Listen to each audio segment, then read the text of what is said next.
Bienvenue à l'heure de la bonne nouvelle.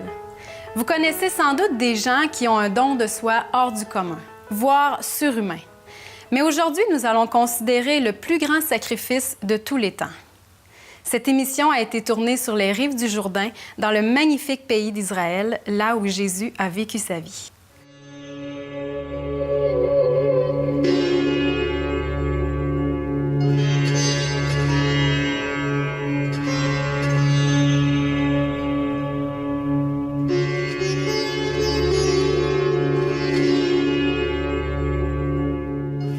François, qui aurait dit qu'un jour, on se promènerait tous les deux ici sur les bords de la rivière Jourdain? Ce fleuve-là est tellement important dans la Bible. Nous, on lit la Bible depuis des années et on se retrouve dans le pays de la Bible. C'est quand même quelque chose. Et pour se rendre ici, François, on a dû traverser, en fait, toute la Galilée. Et quand je traversais ces villages qui me rappelaient à chaque fois un événement qui s'est passé, je regardais ces collines, je voyais... Il me semble que je voyais Jésus qui marchait. Et pour moi, ça incarne énormément la personne de Jésus comme un homme. C'est ça, puis aussi tantôt, on a passé juste cette montagne, cette colline où Jésus a multiplié les pains pour les gens qui étaient là. Puis, tu sais, je me suis dit, c'est là que le Seigneur Jésus était. Tu sais, il a vu, là, tu sais, ça ne doit pas être transformé tant que ça, là, tu sais, par rapport à ce que c'était le 2000 ans. Et c'est là qu'on a vu ça. Puis moi, c'est sûr que ça m'impressionne. Nous sommes ici, en réalité, au tout début de la rivière du Jourdain. Et le Jourdain est une rivière très importante. Il tire ses sources du mont Hermon, qui est juste derrière nous, ce mont qui a des neiges éternelles et qui alimente le Jourdain. Et le Jourdain est le plus long cours d'eau dans la terre promise. Il parcourt le pays d'Israël depuis le mont Hermon jusqu'à la mer Morte. Le Jourdain est mentionné par son nom plus de 200 fois dans la Bible. Dans l'Ancien Testament, il est particulièrement connu en raison de la traversée des enfants d'Israël lorsqu'ils sont entrés dans la terre promise. Et dans le Nouveau Testament, Jean-Baptiste y a exercé son ministère en préparation de la venue du Messie.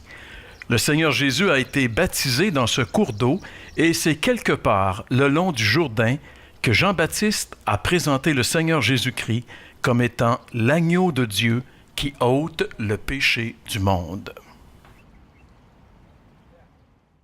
Étant d'arrière-plan catholique, je me rappelle qu'à chaque fois que le prêtre disait la messe, il disait cette parole de l'Évangile, « Voici l'agneau de Dieu qui ôte le péché du monde ».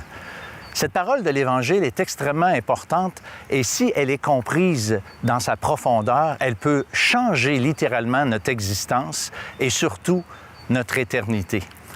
Alors, j'aimerais répondre à 3 courtes questions aujourd'hui. Qui a dit cette parole? De qui il parlait? Et ce que signifie cette parole? Bien, c'est assez facile. Quand on lit l'Évangile, le premier chapitre de l'Évangile de Jean, on s'aperçoit que c'est Jean-Baptiste qui a dit cette parole-là.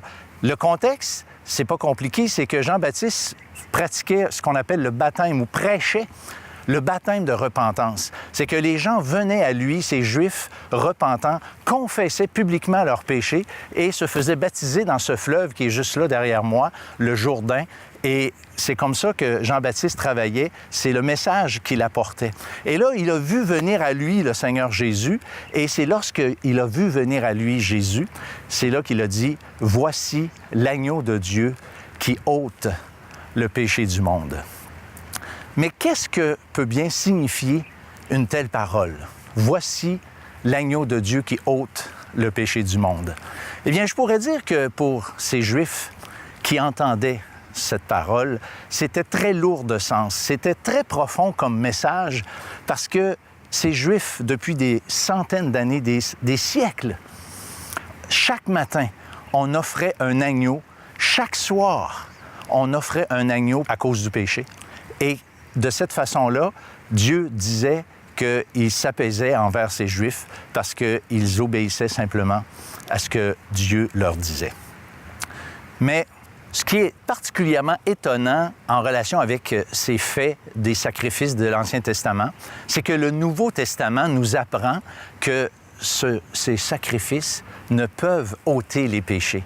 Et j'aimerais qu'on lise ensemble un texte de la parole de Dieu qui est précisément adressé aux Hébreux, c'est-à-dire à ces Juifs qui avaient offert depuis des siècles ces sacrifices. On lit dans l'Épître aux Hébreux, le chapitre 10 et le verset 4. « Car il est impossible que le sang des taureaux et des boucs ôte le péché. » Voyez-vous, ici, on a vraiment cette parole qui nous dit que c'est impossible que ces sacrifices ôtent le péché. Et Jean-Baptiste a dit l'agneau de Dieu qui ôte le péché du monde. Et c'est là que ça prend tout son sens. C'est que tous ces sacrifices qui représentaient un peu cet agneau qui allait venir, le Seigneur Jésus, eh bien lui, Jésus, lorsqu'il était sur la croix, est cet agneau spécifiquement. Et c'est cet agneau-là qui ôte le péché du monde. Et qu'est-ce que je trouve encore de plus intéressant, c'est que contrairement à ce qu'il nous a été enseigné dans la religion où il fallait toujours faire à nouveau les mêmes sacrifices, eh bien, le Seigneur Jésus, lui, son sacrifice, il l'a fait une fois pour toutes. On lit encore dans la même épître aux Hébreux, cette fois-ci le chapitre 9 et le verset 26. Il a paru une seule fois pour effacer le péché par son sacrifice. Eh bien, j'aimerais vous dire aujourd'hui que cette déclaration, même si elle est vieille de presque 2000 ans, est toujours valide, a encore son sens profond. Et l'apôtre Pierre, lorsqu'il a écrit son épître à des chrétiens, à des hommes et des femmes qui avaient expérimenté la nouvelle naissance, la conversion, écoutez avec moi, lisons ensemble ce que ce même Pierre dit à ces chrétiens de son époque. Vous savez que ce n'est pas par de l'argent ou de l'or que vous avez été rachetés, mais par le sang précieux de Christ, comme d'un agneau sans défaut et sans tache. C'est tout ce qui enlève le péché, c'est le sang de Christ, cet agneau sans défaut et sans tache.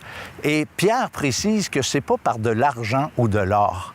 Et on pourrait dire que toutes ces pensées que le monde a élaborées, ces religions qui ont été construites au fil des siècles, ne répondent pas plutôt à cette importante question, mais Jésus, l'agneau de Dieu, est celui qui ôte vraiment le péché du monde. J'aimerais vous dire aujourd'hui que cette bonne nouvelle s'adresse à tous, mais malheureusement, ce ne sont pas tous qui s'en prévalent. Un des versets les plus connus du Nouveau Testament, l'Évangile de Jean, le chapitre 3, le verset 16, dit « Car Dieu a tant aimé le monde qu'il a donné son Fils unique, afin que quiconque croit en lui ne périsse point, mais qu'il ait la vie éternelle. » Voyez-vous, Dieu a tant aimé le monde, c'est-à-dire que ça englobe tous les individus que le monde, mais afin que quiconque, ça ramène cette vérité sur une base personnelle. Et c'est là que ça fait la différence. L'apôtre, dans l'Évangile de Jean, plutôt, c'est écrit à tous ceux qui l'ont reçu, à ceux qui croient en son nom, elle a donné le pouvoir de devenir enfants de Dieu. Et moi, j'aimerais vous dire aujourd'hui que si vous avez entendu ce court message, si vous avez peut-être compris ou réalisé pour la première fois de votre vie ce que signifiait cette parole de l'Évangile, l'agneau de Dieu qui ôte le péché du monde, est bel et bien le Seigneur Jésus. Mais comme ces Juifs qui ont entendu cette parole, ils ont dû se positionner. Bien, aujourd'hui, encore une fois, chaque individu est appelé à prendre position devant cette déclaration. Est-ce que Jésus est pour vous l'agneau de Dieu qui ôte le péché du monde? En fait, il l'est potentiellement, mais il faut encore se tourner vers lui, le recevoir, croire qu'il est cet agneau, croire que Dieu est satisfait et il enlève le péché. Non seulement le péché du monde, mais mon péché, votre péché. Alors François, je t'écoutais pendant que tu faisais ton message et quand tu parlais de Jésus comme étant l'agneau de Dieu, cette déclaration que Jean-Baptiste a fait lorsque Jésus justement a été baptisé dans ces eaux du Jourdain. Et moi, ici en Israël, le feeling que j'ai le plus fort concernant Jésus, c'est son incarnation, le fait qu'il était vraiment un homme. Mais la pensée de savoir que dès que Jésus était ici, il savait qu'il était venu pour mourir comme un agneau pour nos péchés et qu'il a vécu toute sa vie avec cette pensée-là, moi, ça me dépasse de savoir que malgré ça, il était tellement bon, tellement affable envers les gens, sachant que tous ces gens-là, un jour, allaient le rejeter et allaient le mettre sur la croix. Et si Jésus a accepté de mourir sur une croix comme il l'a fait, c'est parce que le péché est quelque chose de terrible. Tous les sacrifices de l'Ancien Testament, ces millions d'holocaustes qui ont été offerts, n'ont jamais pu apaiser un seul péché, alors que la parole de Dieu nous dit que le seul sacrifice de Jésus, une fois pour toutes, peut nous pardonner de tous nos péchés. Alors moi, j'aimerais vous dire une chose en terminant, mes amis. Ne négligez pas cette grâce de Dieu. Vous avez entendu aujourd'hui l'appel. Nous, ici en Israël, on réalise que Dieu, qui a créé le ciel et la terre, un jour a visité la terre. Mais j'aimerais vous dire qu'à travers cette émission, Dieu vous appelle, Dieu vous visite. Ne lui dites pas non, ne lui fermez pas votre cœur, mais venez à lui tel que vous êtes maintenant, en lui disant simplement, « Seigneur, je reconnais que c'est mes péchés qui t'ont fait souffrir et mourir sur cette croix. Oui, Seigneur, je te demande pardon et je t'invite maintenant à venir dans ma vie. Je veux que tu sois mon Sauveur et mon Seigneur. » Faites cette prière sincèrement et vous allez réaliser ce que ça signifie, l'agneau de Dieu qui ôte le péché du monde. Voici l'agneau de Dieu qui ôte le péché du monde.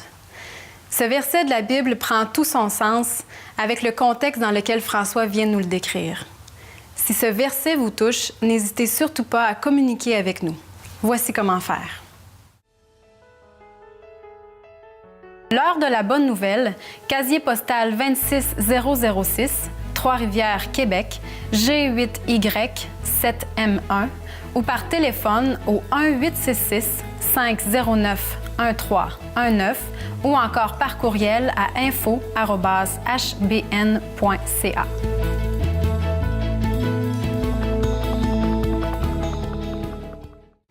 Écoutons maintenant le témoignage de Judith qui nous raconte comment elle a découvert Jésus, l'agneau de Dieu qui ôte le péché du monde. Bonjour Judith, bienvenue à l'heure de la bonne nouvelle. Bonjour François. J'aimerais ça que tu nous racontes, comme tu me racontais un peu tantôt avant qu'on enregistre, comment Dieu a travaillé dans ta vie, comment tu as réagi face à ce que Dieu t'a montré. J'ai trouvé ça tellement intéressant. Moi, ça fait 16 ans que je connais le Seigneur Jésus personnellement.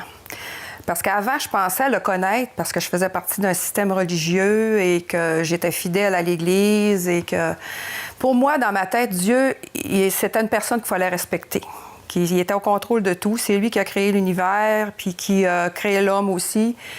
Et puis, il y avait mon respect. On pouvait aussi s'adresser à lui par des prières, puis il nous accordait ce qu'on demandait quand c'était bien pour nous. Alors moi, dans ma tête, dans tout ce que j'avais accumulé comme connaissance de Dieu, c'est que je devais accumuler des œuvres pour atteindre le ciel. Parce que je croyais qu'il y avait un ciel et un enfer après cette vie sur la terre.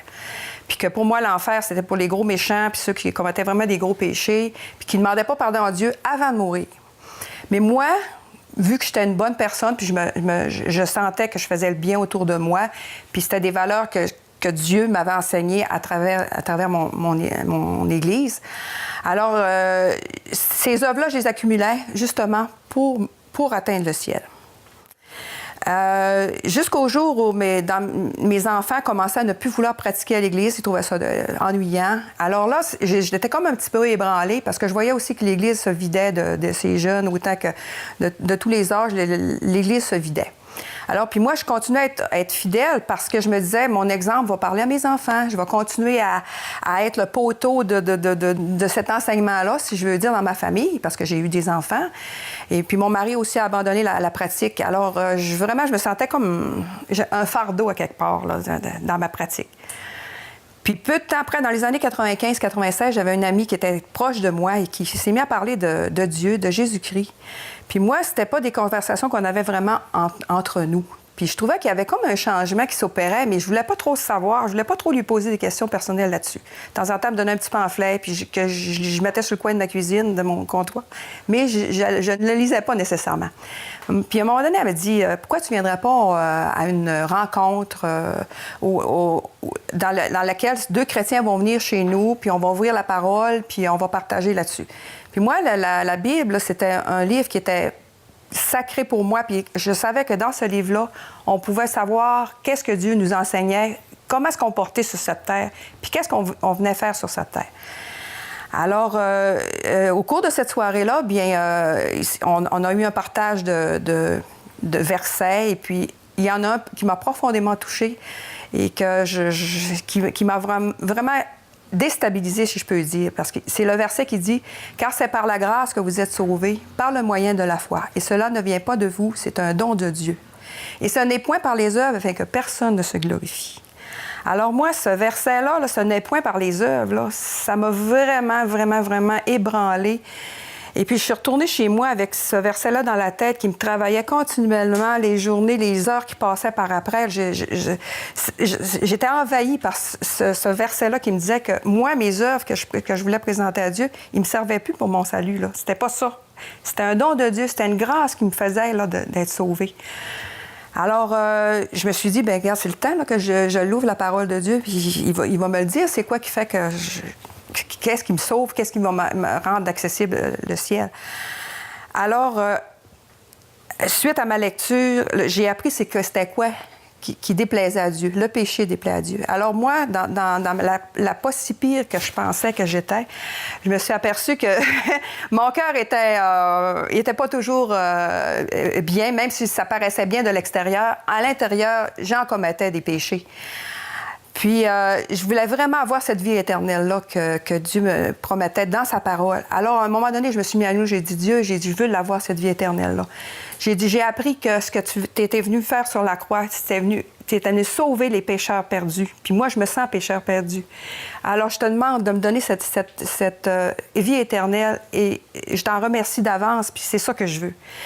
Disons que j'ai pas eu tellement... Le Seigneur dit dans sa parole qu'on est sauvé à partir de ce moment-là, qu'on a la vie éternelle à ce moment-là. Mais j'avais pas nécessairement la confirmation. C'est par après, quand je me suis réunie avec des chrétiens, qu'à un moment donné, il y avait un chant que les jeunes chantent qui disent « Si Dieu ne nous aimait pas, il n'aurait pas fait la création. Il ne serait pas né dans une étable. Il ne serait pas mort à la croix pour nous. » Puis là, j'ai vraiment vu la croix parce qu'il y avait une image sur un tableau. Puis là, j'ai vraiment vu que le Seigneur Jésus, c'est comme si il me disait, Judith, j'ai fait ça pour toi, là, pour te rendre l'accès des cieux possible. J'ai dit merci, Seigneur, parce que j'avais vraiment la confirmation que j'avais cette vie éternelle-là, puis qu'il n'y a rien qui me l'enlèverait. Que les choses que je pensais avant, c'était des choses qui pouvaient être appelées à changer. Tandis que là, j'avais la parole qui me certifiait que j'ai la vie éternelle. Puis ça m'a soulagée. C'est un appui. Puis j'ai eu plein de bénédictions dans ma vie. J'en ai encore en abondance dans ma vie. Puis si je comprends bien, tu sais vraiment où tu t'en vas. Tu l'as, cette assurance basée... Ça, là, c'est sûr. Avant, je pensais que je l'avais. Mais là, j'ai la certitude parce que plus on lit la parole, plus on s'appuie sur ses promesses, puis plus ses promesses sont vraies. On peut s'y fier entièrement. Merci beaucoup, Judith, pour ce témoignage. Ça me fait plaisir. Je vous invite à utiliser les différents médias sociaux, soit Facebook ou encore Twitter, pour partager vos réactions suite aux messages et témoignages que vous entendez. Vous aimeriez entendre le témoignage d'autres personnes transformées par le message de l'Évangile? L'heure de la bonne nouvelle vous invite à participer à l'un des nombreux déjeuners de l'espoir. Ces déjeuners ont lieu dans plusieurs restaurants réputés de la province et vous sont offerts gratuitement. Pour connaître les détails concernant l'endroit, la date et l'heure pour votre région, composez le numéro sans frais 1-866-509-1319. Vous pouvez également consulter le site web www.déjeuner.org.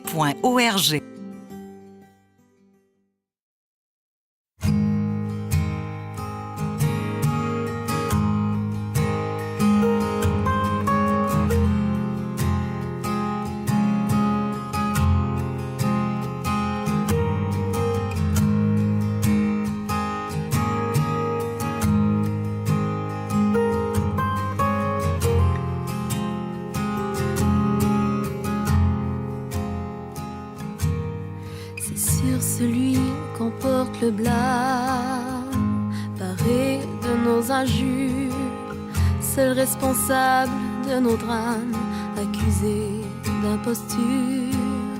C'est celui dont le nom dérange, que l'on prie seulement quand ça nous arrange.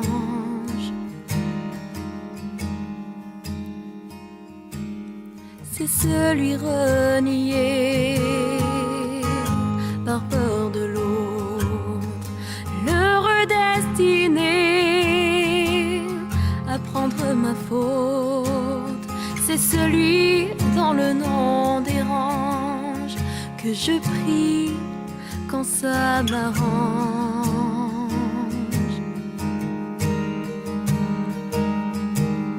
C'est pourtant lui qui s'est chargé de ma honte, de mes fautes, qui m'a donné la liberté en prenant sur son épaule le poids de mes erreurs. Il est porté sur ce bois.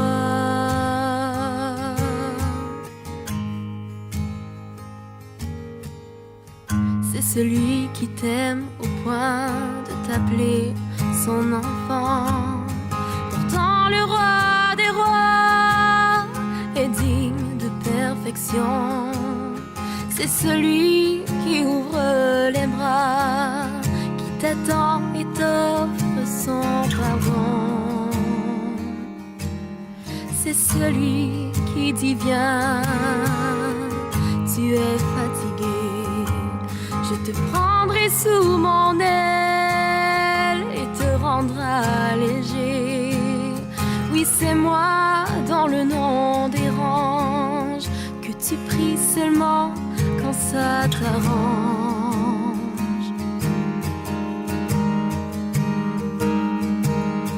C'est pourtant moi qui sais charger de ta honte, de tes fautes, qui t'a donné la liberté en prenant sur mon épaule le poids de tes erreurs.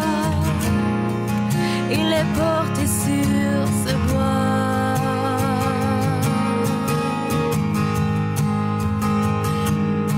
C'est pourtant moi qui sais charger de ta honte, de tes fautes, qui t'a donné la liberté en prenant sur mes épaules le poids de tes erreurs.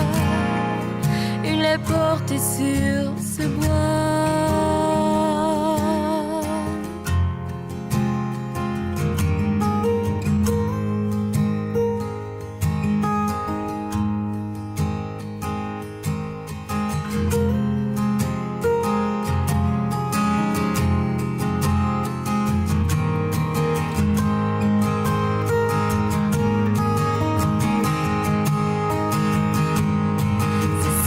Qui viendra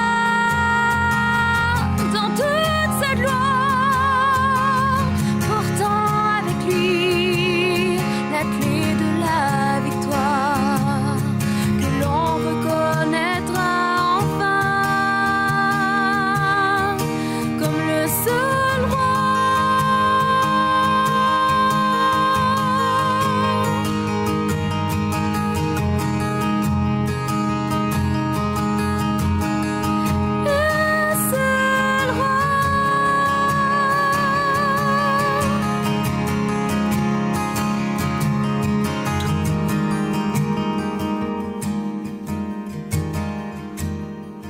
Oui, c'est celui.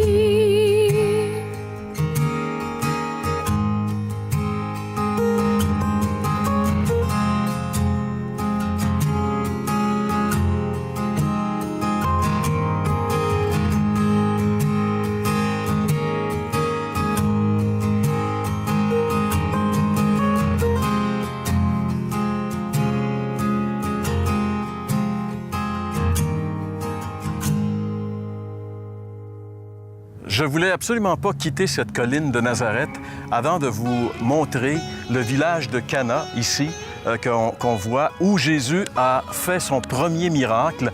C'est là que Jésus a changé l'eau en vin lors des noces de Cana, dont l'évangéliste Jean nous parle dans son évangile. Et juste derrière, vous voyez une montagne, c'est le mont Tabor, aussi une montagne importante lorsqu'on lit le Nouveau Testament. On ne peut pas lire finalement le Nouveau Testament sans référer au mont Tabor. C'est ici, dans la Galilée, deux endroits importants. Et juste à l'ouest de Cana, un peu plus haut sur la montagne, il y a le village de Nazareth où nous étions il y a quelques instants. C'est ça, Israël. C'est merveilleux.